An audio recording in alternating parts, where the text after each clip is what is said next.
তীব্র খরা আর অনাবৃষ্টিতে এবার আমের ফলন বিপর্যয়ের শঙ্কা তৈরি হয়েছে নওগাঁয়।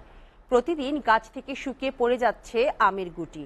চাষিরা বলছেন, এমন তাপপ্রবাহ অব্যাহত থাকলে আমের ফলন ঘাটতিতে বড় লোকসান গুনতে হবে চাষিদের। অন্যদিকে উৎপাদন কমায় বাজারে আমের দামও বেড়ে গেলে কমবে চাহিদা। নওগাঁ থেকে তৌহিদ ইসলামের প্রতিবেদন। দিগন্তজোড়া সবুজ প্রান্তরে চোখ জুড়ানো আমের বাগান।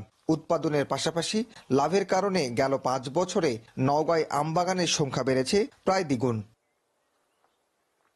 চলতি মৌসুমে বৈশাখের শুরু থেকেই তীব্র খরা আর অনাবৃষ্টির কবলে পড়েছে উত্তরের বরেন্দ্র জনপদ। ফলে গাছ থেকে ঝরে যাচ্ছে আম। চাষিরা বলছেন, গেল এক সপ্তাহে নষ্ট হয়েছে গাছের প্রায় 30% ফল। প্রতিদিন পানি সেচ দিয়েও হচ্ছে না কাজ। এ অবস্থায় বৃষ্টির কোনো বিকল্প নেই। বাতাসের টেম্পারেচারটাই বেশি, আমের মানে ওই যে মোটা আছে মোটাই শুকে যাচ্ছে। রোদ যদি কম হতো আর বৃষ্টি যদি হতো, ইনশাল্লাহ আম প্রচুর পরিমাণে আমরা আশা করেছিলাম। এবার আম প্রচুর পরিমাণে দাম বেশি হয়ে যাবে, এরকম পড়তে যদি থাকে তো লস হয়ে যাবে।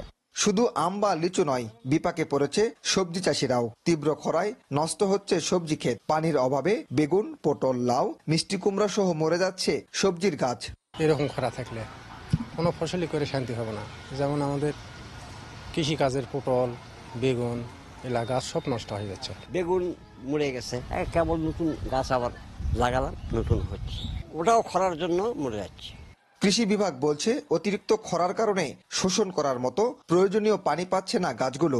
এক্ষেত্রে বাগানগুলোতে পর্যাপ্ত পরিমাণ পানি সেচের পরামর্শ দেওয়া হচ্ছে চাষিদের মাঝে। আমরা আম চাষিদেরকে বাগানে প্লাবন সেচ এবং যেখানে প্লাবন সেচ দেওয়া সম্ভব না হবে সেক্ষেত্রে পানি স্প্রে করার পরামর্শ দিচ্ছি এবং পানি স্প্রের সাথে প্রতি লিটার পানিতে 2 গ্রাম ইউরিয়া সার, 2 গ্রাম দস্তা এবং 3 গ্রাম বোরন সার মিশিয়ে সকালে অথবা বিকেলে স্প্রে করার পরামর্শ দিচ্ছি।